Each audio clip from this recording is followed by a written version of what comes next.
Hi everyone, welcome to this webinar. My name is Ram Sharma and I'm going to talk about internationalization of Indian higher education and some of the recent trends that are going on in the country since last 1 or 2 years. And I mean, based on those trends, how I personally feel that how this year 2020 would unfold. I will start with some numbers to give the audience a perspective of the size and the scale of the higher education system in India. India is one of the largest higher education system in the world. It has, as one can see on this table, the number of universities in India over last few years have grown substantially. India has about 5-6 kind of different institutions, starting from the institutions of national importance. There are public institutions, state public universities, state private universities, deemed universities, which again is a peculiar thing in Indian context.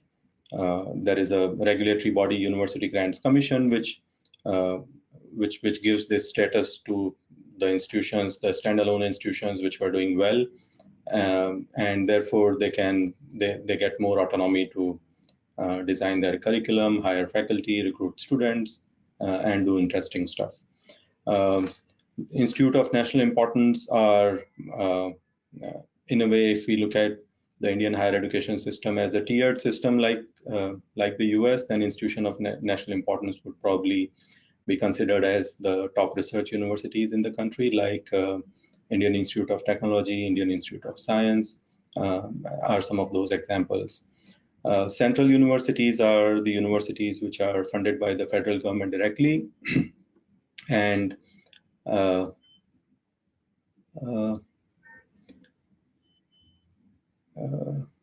somebody has just messaged that can I share slides? So I hope the slides are visible at this point, and after the presentation, I'm sure the slides could be shared. So I was saying that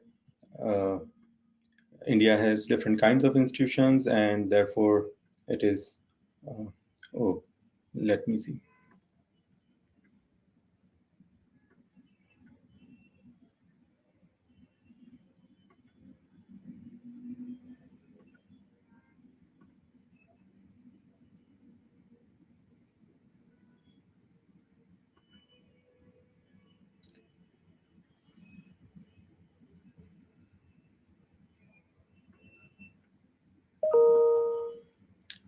Okay, sorry, I tried again because few people were messaging me that they couldn't see the slides, but others are responding that the slides are fine. All right, so I was mentioning that India has different kind of institutions. It's a mix of public and private systems. On top of the tier, there are institutions of national importance, followed by federal universities or the central universities, which are funded directly by the federal government. Then there are state public universities, again funded by public exchequer of respective state governments.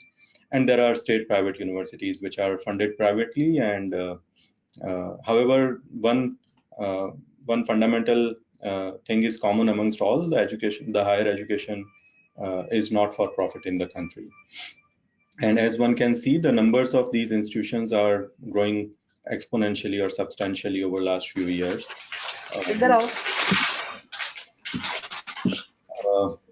This slide gives a sense of the growth of these universities and colleges in India. So last 5 years, the number of universities have grown from 723 to 903. Number of colleges have grown from 36,000 odd to 40,000 plus. And then there has been a small decline in the number of colleges since last year, because I would discuss over next few slides that there are a few interesting things which are happening in the country. and the government is also talking about mandatory accreditation, and all the institutions would award their own credentials, and therefore it is likely that the system itself will enter into a phase of consolidation, and therefore these huge numbers, these numbers of institutions are larger than the US as well as China. So India has a huge number of institutions. Not all of them are, of course, are of great quality, and therefore it is likely that over the next few years the system as such would get into a phase of consolidation as well.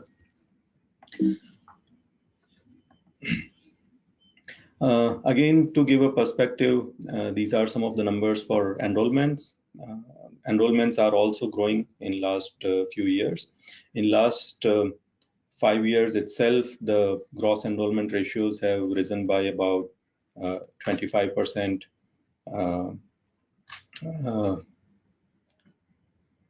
The gross enrollment ratio as of now, as of today, is about 26 point some percent.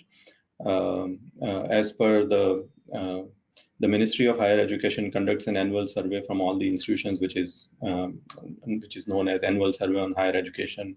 This data I've taken from 2018, but I think the 2019 survey is also out, and there the enrollment ratio is about 26.5 or something. But the national gross enrollment ratio is about 26. The growth is about 14% in last 5 years, with a annual compound annual growth rate of about 2.5. The total number of students enrolled is about 37 million. So this to give a sense of this. This graph gives a sense of gender breakup of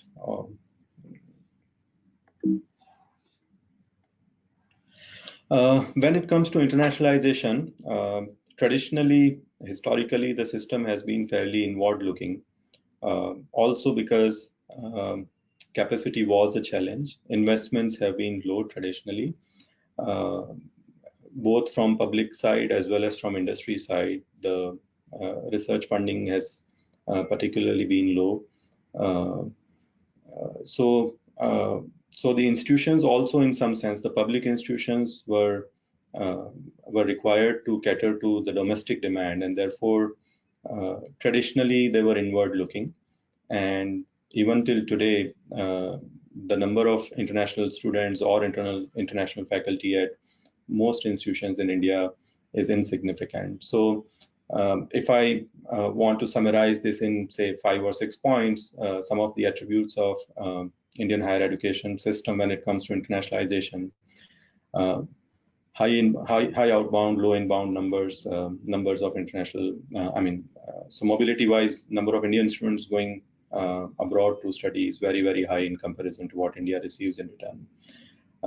Similarly, while students are studying in India, even these 36 million students who are enrolled into various institutions, the universities or colleges, while they are pursuing their bachelor's degrees, a very, very small number goes out for any kind of study abroad or exchange programs or work experience, internship, or volunteering service kind of stuff.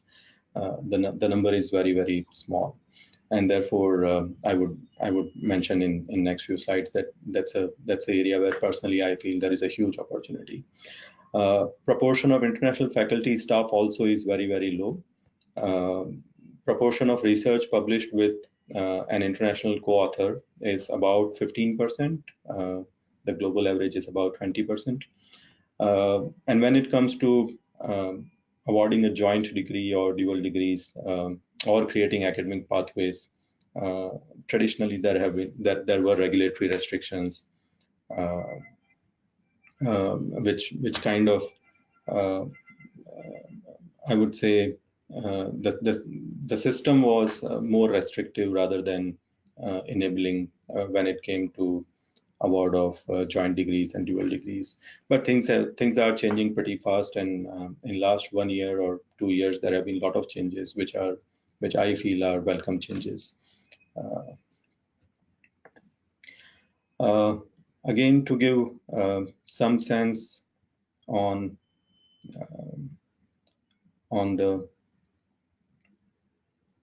on the numbers, the outbound numbers from India. This is slightly older data. I took it from UNESCO, which publishes global flow of tertiary level students reports. And the data that I could find was till 2017. Some of the data for 2018 and 19 also is available for different countries. But traditionally, this is how it looks like. So United States has been a traditional favorite destination for Indian students when they go out. Canada and Australia have picked up really well in the last few years. United Kingdom till 2010-11 had reasonably good number of Indian students, but because of change in visa regime, the numbers came down. But recently, the UK has again allowed post-study work visa, so it's likely that from this year onwards, the number of Indian students going to UK is likely to increase.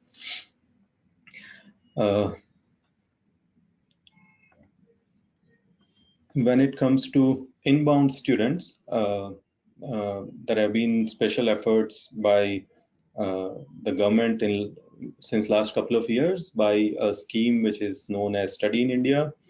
There has been a huge emphasis and I would say institutional mechanism has been created to attract foreign students to India, which brings diversity as well as help Indian institutions. They get into global rankings. So it's too early to say. It's likely that this scheme would be helpful over time in attracting good students to India. Traditionally, the countries that India has been attracting students from were either SPARC countries, the neighboring countries from India, as well as some of the countries from Africa. This I wanted to show a small slide as to highlight as to what is the proportion of research papers published by Indian researchers, which has international co-authors. So the global average is about 20%. The UK average is about 50%. To US is about 33%, and India is about 15%. And when it comes to internationalization, as I mentioned, the most parameters the Indian higher education system may not do well, and therefore it also kind of reflects poorly in the rankings, various rankings when it comes to rankings. I mean, this is one of the key issues in the country. A lot of media houses write, policymakers, and so there have been some initiatives on the lines to improve the institutional rankings of Indian institutions as well. But I wanted to give a sense of how does it look like when it comes to ranking for Indian institutions. I again got a message from someone saying the slides are not visible. Can someone please let me know if slides are... The slides are okay. We can see them. Okay, fine.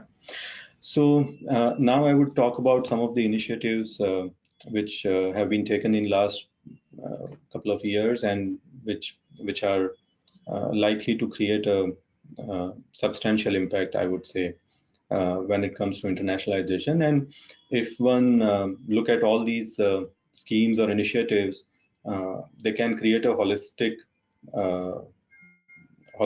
ecosystem, which is very, very conducive for internationalization, not just for student mobility, but also for faculty mobility, also for hiring PhD students, also for applying for joint research grants, partnering with industry.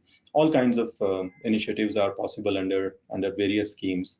And I would maybe quickly touch base upon some of these things. I've created hyperlinks on each one of them. So when the presentation is shared with you, you can maybe click on each one of them and see more details. So each one of them could be a topic in themselves, but I would try to give a quick overview of what they are. So recently, I mean, over the last few years, this work was going on to create a new education policy for the country.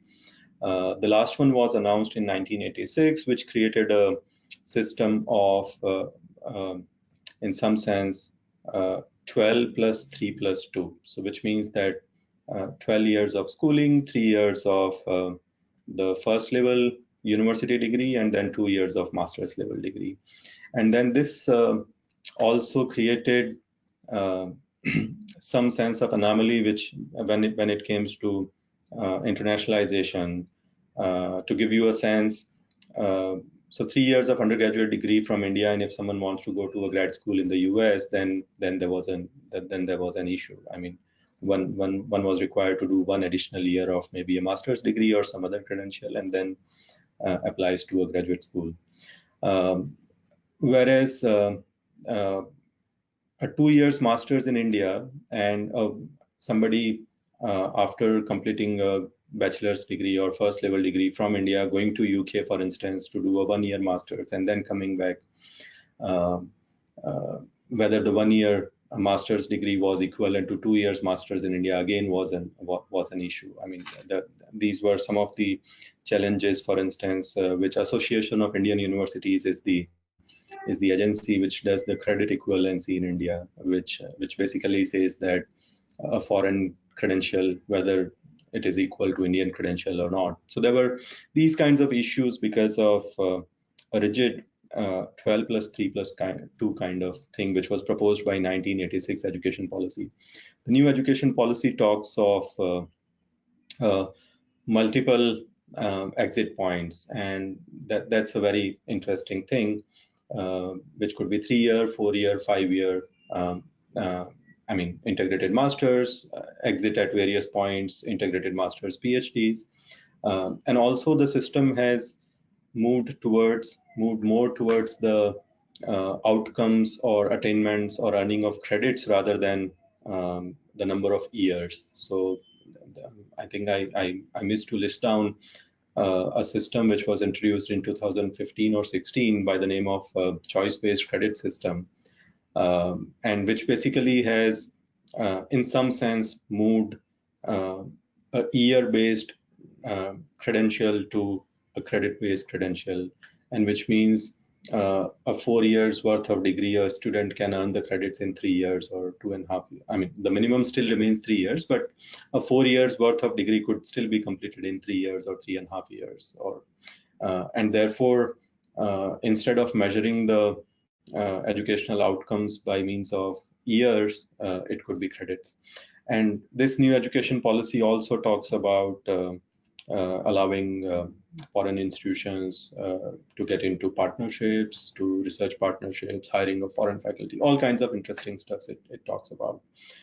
So I'm pretty excited that hopefully this policy would be implemented in letter and spirit, and therefore a lot of exciting things happen in Indian higher education system in the years to come.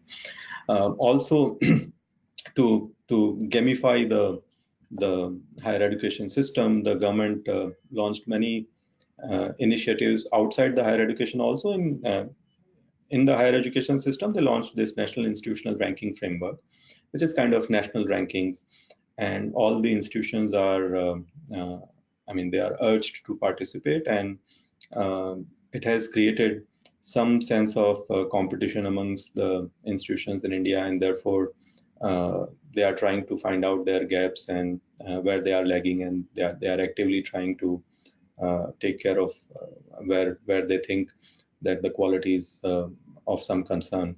And this has created a good, I would say, competition amongst the Indian institutions.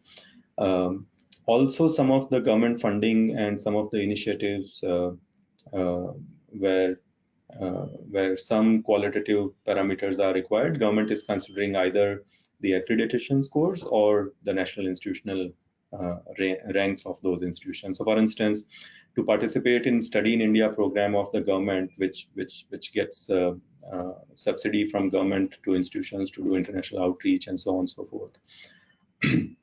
So that basically is based on only the top 100 institutions in these rankings, or the institutions which have the highest accreditation grade are allowed to participate in that scheme. So many incentives are linked to either the ranking or the accreditation score. And the new accreditation and assessment methodology has been announced. Previously, the accreditation score was completely a qualitative score, which was based on the visit of a peer team, which would come and kind of evaluate or assess every institution, which of course, since it was qualitative, it was also subjective. But the new methodology, which has been launched since last a year or year and a half, it has 70% of the component which is quantitative, which is system driven. There is very little to no human intervention, and therefore the subjectivity of the accreditation process has also substantially come down. The 30% part still remains qualitative, which is done by a peer team. One thing I forgot to mention was that also a system of graded autonomy has been introduced, and which means that, so traditionally, as I mentioned at the beginning of the presentation, was that Indian higher education system has been fairly regulation driven, and it was pretty regulatory in nature, restrictive in nature. So the award of graded autonomy is also a welcome change, that those institutions who are doing well on the rankings as well as on accreditations, they are given more and more autonomy, and therefore when it comes to award of, say, dual degrees, the institutions with highest accreditation grade, they are allowed to get into partnerships with foreign institutions, and they can award dual degrees. Recently also, as I mentioned, that there is hardly any Indian institution in top 200 ranks in the world, and therefore with the objective of getting some of the Indian institutions into global rankings, the government launched this scheme, Institutions of Eminence. And this basically means complete autonomy and full freedom from regulations to 10 public and 10 private institutions. This was to begin with. Some more institutions would be added later. Public institutions, these 10, all 10 taken together, they would be given about $1.5 billion of funding over next 10 years. And similar kind of funding was required from private institutions to apply. So, so the minimum amount which the private institutions were required to commit in order to apply for the scheme was $150 million, each one of them, roughly $150 million. But in actuality, the ones who have applied and who have been selected for this scheme, they have committed much higher amount. So, for instance, Geo Institute, which was one of the first ones to receive this, they have committed about $1.5 billion of investment. Similarly, Bharati Institute, which has committed about $1 billion. Chevening University has also committed about $700 to $800 million. So I think the cumulative investment through this scheme alone over next 10 years is likely to be about $7 to $8 billion, which is a huge investment in the higher education sector. Also, one of the interesting thing, and of course, these institutions of eminence, as I mentioned, are completely free from all kinds of regulations. So when it comes to internationalization, these institutions are looking forward to partner with the global best. In fact, they've already, some of them have, so some of them were existing institutions, and some of them were given this title in greenfield category. So the ones who were already existing, they already had some good partnerships, and the new ones, they are also creating a lot of partnerships. So these institutions could, I'm looking forward to these institutions. They are going to do some really cool stuff. So emphasis on online learning has been another interesting thing. India probably is one of the first countries in the world which has formally allowed award of credits earned through MOOCs, and has created a national MOOC platform, which is SWAYAM, I've given a hyperlink here. So all the students registered in any university across the country, they can take courses on this national MOOC platform SWAYAM, and the offering institutions would award them a certificate of completion and the credits for completing a particular course. The students can then submit this certificate to their parent institution and claim credits for such completion, and up to 20% of program credits can be earned through MOOCs. Another interesting scheme to help Indian institutions host some international faculty is Global Initiative of Academic Network GIAN, again funded by government, and it basically is to get international faculty to come and teach short duration courses, 12 hours to 30 hours maybe, at select Indian institutions. Largely these are good Indian institutions with high ranking or institutions of national importance. Another recent program, Leadership for Academicians program, LEAP, to basically train the next generation of institutional leaders. This program basically is a 3 weeks long program, 2 weeks at an Indian institution, and third week could be at any foreign institution which features in top 100 rankings in the world. If one clicks on this link, and one can see some of the institutions who are running this program from India are, for instance, some of the IITs, Tata Institute of Social Sciences, Delhi University, and so on and so forth. And the partner institutions are like Oxford, Cambridge, NUS, Harvard, Chicago, Berkeley. Also, to improve the research ecosystem in India through research collaborations, SPARC is another new scheme for promotion of academic and research collaboration, in which joint funding is available to Indian institutions and institutions from these 28 countries. I've given a hyperlink. Again, a lot of funding is available for applying for joint research projects, which again can result into joint publications, maybe joint PhD degrees, and also along with GIAN and SPARC, there could be a lot of faculty-to-faculty connections which could be created. Another interesting thing which maybe some of the foreign universities may be interested in looking at is annual refresher program in teaching, ARPIT, which basically is online professional development modules created for faculty members who are teaching all over the country. And this course would be considered for them as a refresher course. And these refresher courses are required for as part of their appraisal process also. And therefore, in some sense, these programs over time are likely to play an important role, and people are likely to enroll more and more into these programs. So as of now, some of the leading Indian institutions are creating content for this scheme, but some of the foreign institutions may be interested in looking at the intent of the program and then partnering with some of the Indian institutions to maybe create joint curricula, and then therefore this could give them a visibility into almost all the colleges and universities in India. National Academic Depository, or NAD, is another interesting thing, which I would doubt I've seen something of this kind elsewhere. It basically is a digital repository of all the academic credentials awarded by all the colleges and universities in the country, including school boards, I would say. And therefore, it is authentic because the data has been verified by the awarding institution.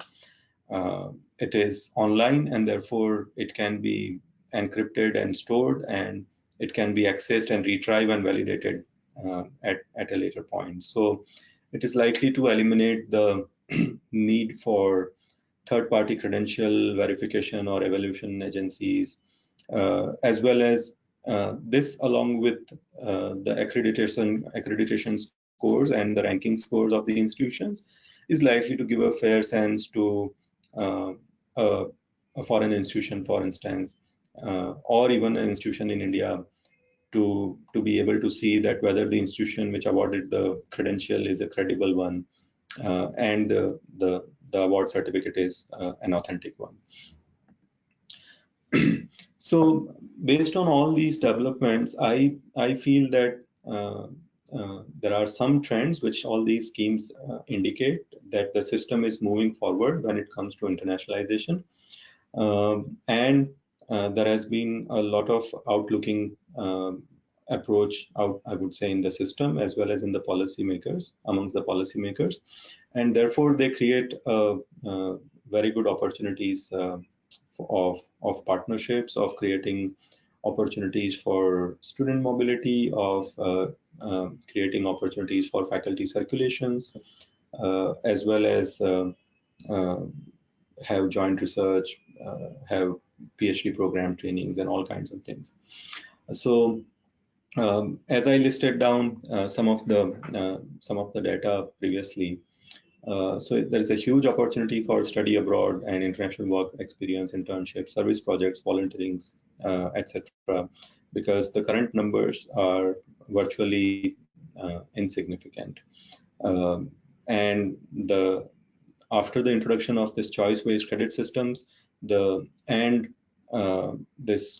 introduction of this concept of graded autonomy based on accreditation scores and the national rankings, the transfer of credits has been made fairly easy and straightforward. So I feel that there is a huge opportunity for study abroad, exchange programs, and all kinds of internships and service projects. Also, substantial funding is available through various schemes for faculty to create faculty-to-faculty connections, which are critical for success of partnerships. So GIAN, LEAP, SPARC, all kinds of acronyms have been given, and they can really facilitate creation of connections between faculty, and also can then result into research collaborations, joint PhD supervisions, joint publications. Also, one of the things which is little explored and which I feel is an interesting area for foreign universities to consider is, which could give them some good mobility, some good visibility amongst the Indian institutions, is to host some of the courses on India's national MOOC platform, SWAYAM. And these courses in turn then could be available for credit to all the Indian institutions. And in that sense, immediately the credits awarded by a foreign entity could become available to all the Indian institutions. However, of course, there are a couple of challenges. One key challenge is that the platform requires the copyrights to be Creative Commons attribution for, share alike. So, it demands that they are in some format open, and also the costs could be an issue because currently the platform charges about I think about $20 roughly to award a certificate. But since the scale is very large, I think this could still be a good option for some experimentation. Institution of Eminence, as I mentioned, are free from regulations, and therefore they can award even joint degrees or dual degrees, and therefore these institutions, which are as of now 20, and the numbers are likely to increase, they would be very good candidates to explore launch of such programs. Also, creation of pathways leading to different credentials. I'm aware of many of them. I've listed down a few of them also. 2+2 degrees, or 3+1, or 3+2, or 3.5, 1.5, all kinds of permutations and combinations I personally feel are possible, but the ones which are actually running they are far below the potential, I would say. Some of the good examples which I'm aware of are Thapar University, Trinity College Dublin does a 2+2 kind of a degree. IIT Bombay, Washington University they do an executive MBA. SSN College and Carnegie Mellon, they've been doing a very successful MS program for like 16 years, MS in Information Sciences, I think. Recently, Plaksha Tech Leaders Fellowship is a 1-year certificate program with upcoming Plaksha University and UC Berkeley. So many examples, I would say. Joint PhD programs, IIT Bombay Monash Research Academy is a huge initiative. A lot of PhD students are benefiting. And similarly, recently launched University of Queensland and IIT Delhi Academy is also likely to do something similar on a huge scale. So there is a huge opportunity for joint PhD supervision, joint research, and also the funding is available from Indian government side. And as I mentioned, the Institution of Eminence initiative itself is likely to pump in about about $7 to $8 billion in the system over the next 10 years. So the annual funding, at least even with these 20 institutions, is likely to about is huge. So funding, I feel, would not be a constraint when it comes to joint research and joint teaching programs. Also, I was talking to some of the friends over the last few days, and I heard them saying that the job market, especially when it comes to placing their PhD students in their respective countries, was becoming increasingly difficult. And here is the opportunity in India, where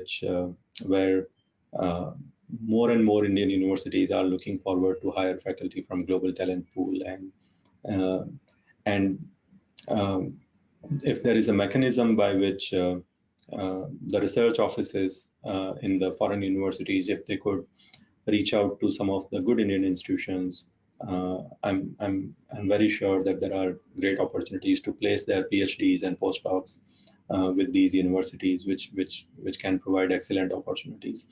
This could also result into very, very organic and interesting research partnerships, because these PhDs and postdocs then would be connected back with their PhD supervisors or their research labs. And they could then result into very, very organic and bottom-up kind of research partnerships. Also, a lot of online stuff is happening, a lot of professional development, executive development programs, both in online and hybrid mode, are gaining a lot of popularity. And of course, so far, award of foreign degrees in India is kind of a gray area when it comes to regulations, but a lot of certificates are being offered through some of these agencies which I've listed here, and many top institutions are operating either through channel partners or they have their centers in India, and they are offering quite a bit of executive development program. This is, of course, in addition to MOOC platforms, Coursera, and edX, and Udacity. But my sense is that there is still a substantial demand for credentials, formal credentials, when it comes to working professionals, and there is a huge market that can be explored. I would stop here, and I'm happy to take questions. Please type your name and your question in the chat box, and I'm happy to take questions.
question.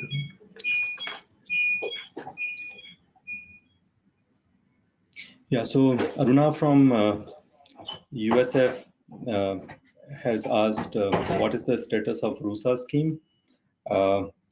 Well, RUSA scheme is still around, and state public universities are being benefited by this scheme. But I personally feel it can still it could have done better. That's my personal sense. But and also I think if I try to link this to the topic of internationalization, I think RUSA has done very little to internationalization, to internationalize state public universities. Anuj Agrawal is asking, do I see more students opting for financial aid when it comes to foreign education? I think there have been a lot of articles that have been written about this. I mean, majority of Indian students, they, and especially those who are first generation, they certainly tend to go more for STEM areas and the areas which provides them good opportunities to work post-study. And then, of course, there are smaller numbers who tend to go for experience, and those people may or may not be interested as much in financial aid as the other group.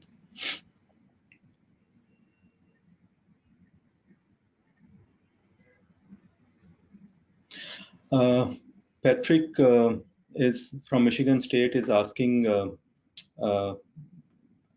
given the present administration in the US, how do Indian students perceive pursuing studies in the US?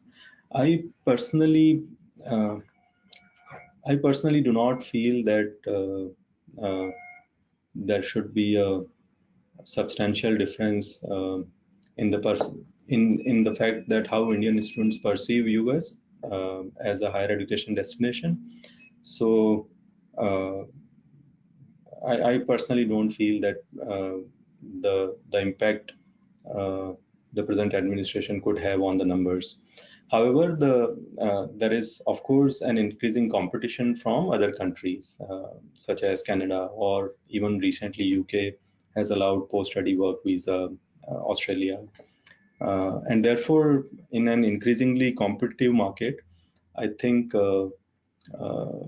financial aids, post-study work opportunities, the political perception, and all those factors, they do play a role. But I personally don't think it is a significant factor.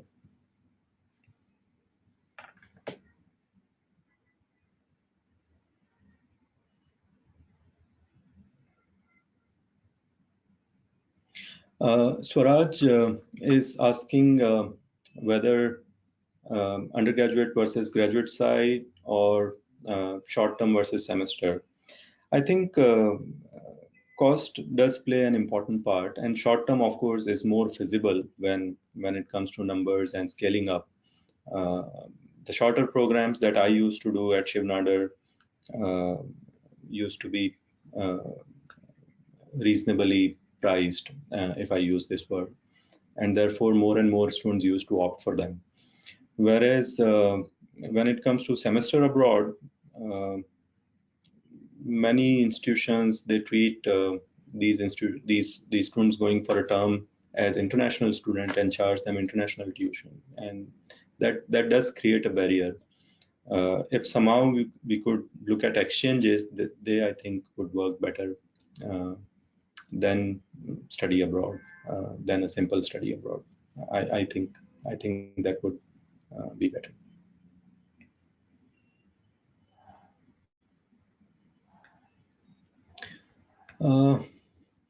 Lee's asking, am I seeing higher visa denials? Because the country is not specified, I'm assuming if it is for US, that whether US is denying more visas. Are short-term semester students disadvantaged based on your No, I personally, and in fact, I have friends in various embassies also. So I personally don't think the visa denials are very high. They are uh, they are in the same range or maybe even lesser when of what they used to be. It might vary from a country to country, but if the question is specifically about US, I don't think the visa denials are higher.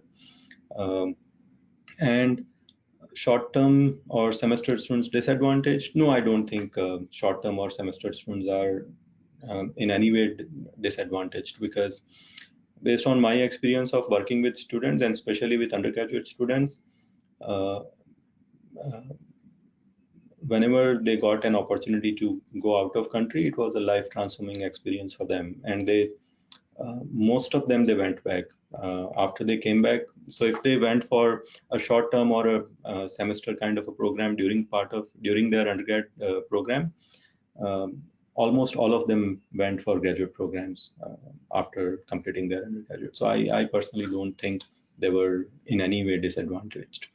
I would rather take it otherwise, that they would rather at an advantaged position in comparison to the ones which are not opting for those kinds of programs.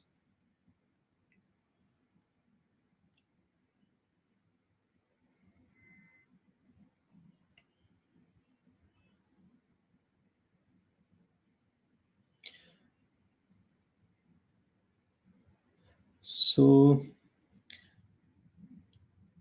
Jinsi is asking, is India only catering or able to cater to developing nations in terms of higher education? So I think traditionally India was attracting students from other developing countries, and uh,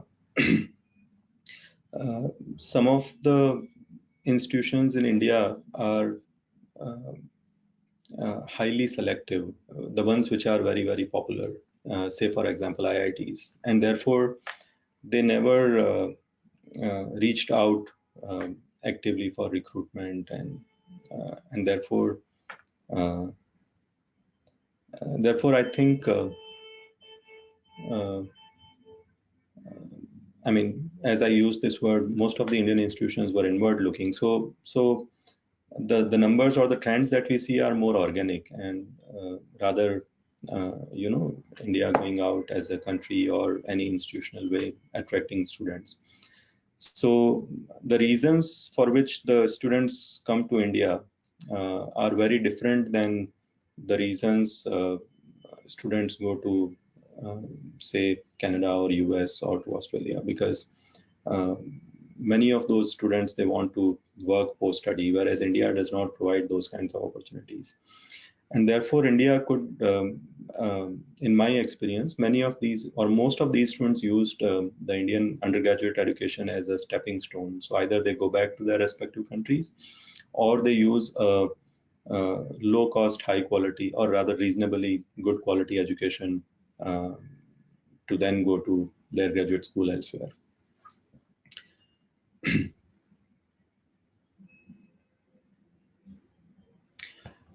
Neha is asking, is there any data available on employability ratio of Indian students in foreign countries institutions? Uh, I personally do not know if such ratio exists or if such kind of official data exists. I'm sorry. Meenal Jain is asking, do dual degree programs can be considered as cost effective as well? Yes, of course, they can. And especially, I mentioned other pathways also, not just 2+2 kind of degrees, but I'm aware, I won't name the institutions, but I'm aware of programs which are also like 3.5, 1.5, or 3+2, and that could certainly save the cost substantially. Uh,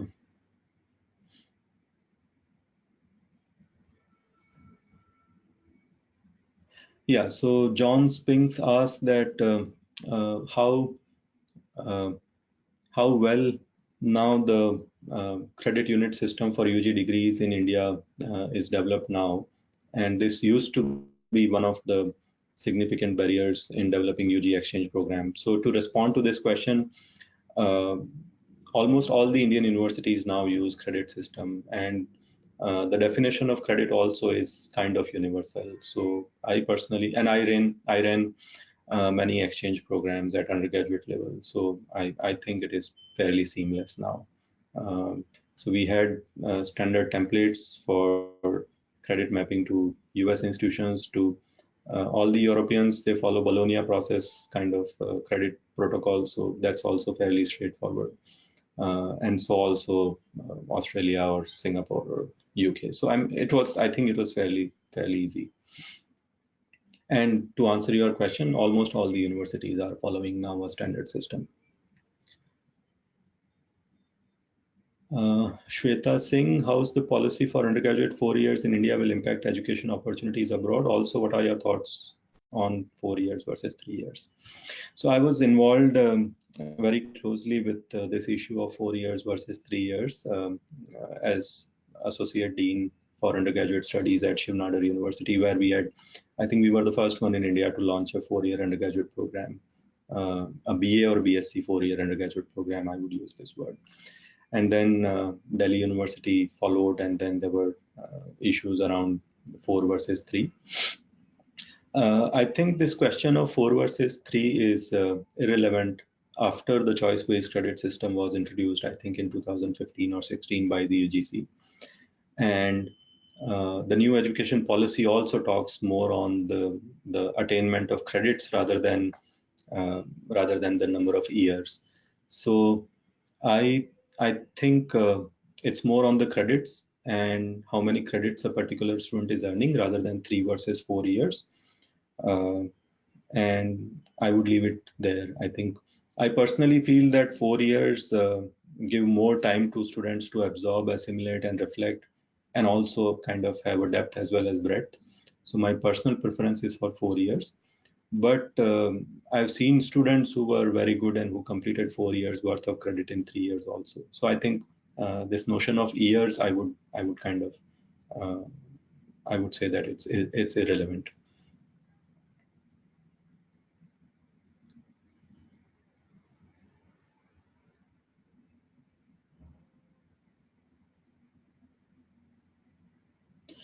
Hemlata is asking, some of the progressing universities in India are working towards establishing global campuses as well as global presence. What are some of your suggestions to universities who are looking at initiating such programs? I think my thoughts are similar to what I think I would expect them to do in India, to provide a quality education at a reasonably good cost. As far as they are doing it, either in India or elsewhere, I think the likelihood of them succeeding are high.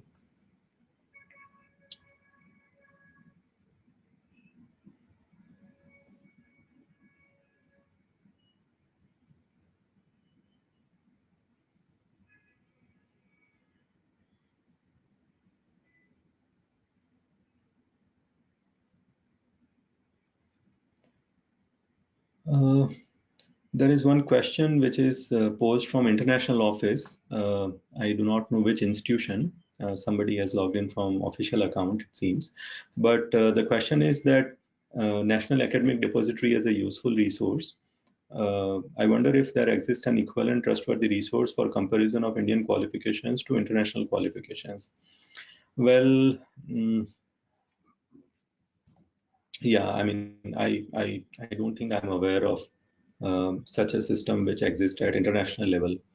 There are many third-party evaluation agencies which exist, but they charge a lot of money from students. I wish there was an international portal similar to NAD.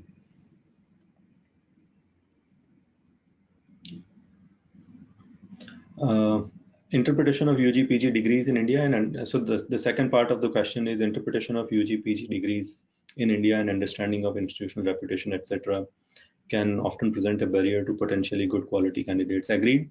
And I feel one of the key things that the new education policy in India is talking about is a mandatory accreditation by 2030. And all the institutions which would not get accreditation will be asked to close down. So this seems, interesting proposition. And therefore, the accreditation scores are likely to give some sense of the quality of that institution, whether in India or abroad. So anybody looking at that institution can look at the accreditation scores, and the Indian accreditation is a graded one. So you do get A, B, C, D kind of grades, as opposed to many regional and foreign accreditations, which are either accredited or non-accredited. So that way, it would give a sense of quality of the institution. And the credits, as I mentioned, the earned credits can give a sense of how rigorous the program was or the kind of program it was, and also the national ranking. So I think the accreditation score coupled with national institutional rankings, they could be good indicators, as well as generally the institutions of national importance are considered to be good. Institutions of eminence are the new ones, which are likely to be very good in quality. So these are some of the broad things which are going to indicate the quality of the institutions.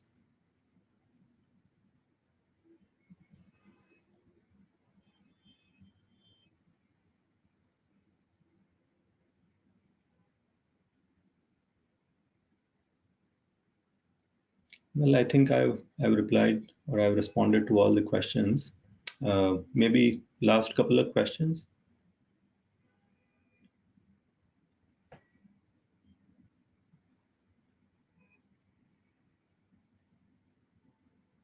Looks like we might have everything covered. Thank you so much. What an awesome presentation. And on behalf of the IC3 committees, we certainly thank everybody for being here. And there will be a recording of this webinar sent out to everybody. So just be on the lookout, your email for that. And again, also, thank you so much. Also, I've just typed my personal email ID. So if in case someone wants to write separately, please feel free to write. Oh, that's great. Thank you so much. Everyone else, thank you for joining us. And again, be on the lookout for the email with the recording. Thanks so much, everyone. Thank you so much.